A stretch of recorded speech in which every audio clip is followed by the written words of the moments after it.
রে ননদিনীর কল। এখন যদি শাশুড়ি আমাকে মোবাইলটা দিই, 4 ঘন্টায়ও মোবাইলটা দিবে না। কল দিছে, কে কল দিছে? আমার মেয়ে কল দিছে মনে হয়। বৌমা দেখো তো। কই আম্মা, কেউ কল দেয় নাই তো। এমনি মোবাইলে ভিডিও দেখতেছিলাম, রিলস দেখতেছিলাম, ওখানে আওয়াজ হয়েছে।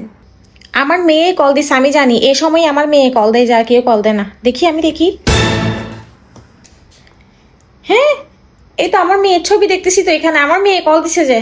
দাও আমার মেয়েকে কল দাও। কই দেখি, আপা কল দিছে। ও আচ্ছা, হ্যাঁ হ্যাঁ, আপা কল দিছে। আচ্ছা, আমি আমি দিচ্ছি কল। ধরেন। এই তো মা ভালো। তোর কথা আমার কিভাবে যে মনে পড়তেছে। আয় আয়, বেড়াতে চলে আয়। গত সপ্তাহে গেছো, যে একটা সপ্তাহ আমার মনে হচ্ছে যে 1 বছরের সমান। এবার গেলে বেশি দিন থাকবো, আর আসার সময়ও নিয়ে আসবো, এই জন্য বাজার বেশি করে করিও। এখন চুগলিগিরি শেষ হবে না মামি। আমি যাই রান্না করে আসি। রান্না শেষ, এখন যাই গিয়ে দেখি নাকি এখনো কথা শেষ হয় নাই। তোর ভাবি বলতেছেও না যে তুই কল দিছস। আমি যাবো, এই জন্য তোমার সাথে কথা বলতে দিচ্ছে না আমাকে। কেমন বউ? কি বউ? এটা কি কোনো বউ? মানে কেমনে এত চুগলিগিরি করে? বসে বসে সারা দিন চুগলিগিরি করবে, আরে বলবে এই খারাপ, এই খারাপ, এই খারাপ, সবাই খারাপ, তারা মামি এই ফেরেস্তা।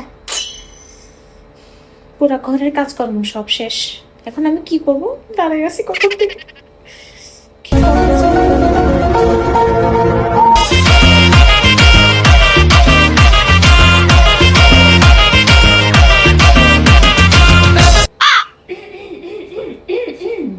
হ্যালো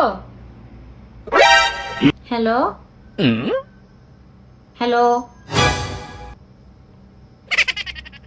হ্যালো, বৌমা দেখো তো, বেজে গেছে কেন? ও ও আচ্ছা, আম্মু মনে হয় ওয়াইফাই প্রবলেম করতেছে। দেন আমি দেখি।